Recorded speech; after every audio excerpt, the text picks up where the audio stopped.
Домот за стари лица Зафир Сајто веќе неколку години се соочува со недостиг на персонал, пред се негувателки, медицински сестри и стручни лица. И покрај тоа што институцијата во време на ковид кризата доби согласности за неколку нови вработувања, сепак бројката на потребниот персонал кој директно е вклучен во работата со корисниците е многу поголема, посочува директорот Дејан Стојановски. Инаку Зафир Сајто е првата институција во Куманово која започна да се загрева на гас уште во 2011 година.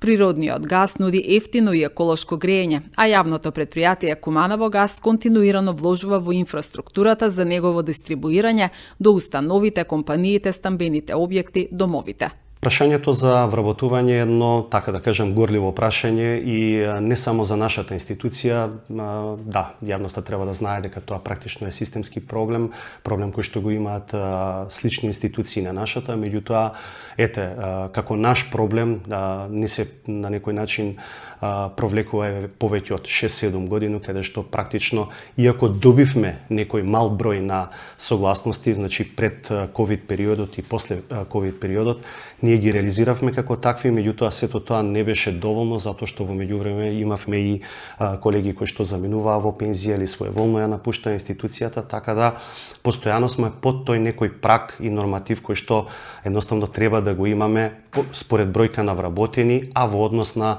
бројот на корисници кои што ги имаме во институцијата. И најчесто и најмногу ни треба, значи, оној персонал кој што директно е вклучен во работата со корисниците, а тоа се негователски персонал, медицински персонал и се разбира потоа стручен персонал, како што се работен терапевт, социјален работник, физиотерапевт.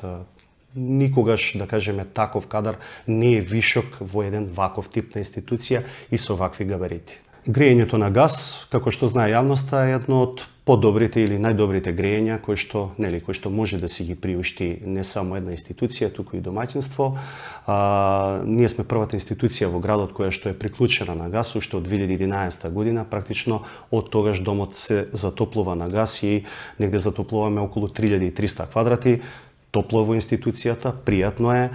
Да, имаше периоди кога заради различни проблеми, политички и економски, имало намалување или комбинирање на грејење со нафта. Тоа особено се случи во периодот кога беше ковид кризата.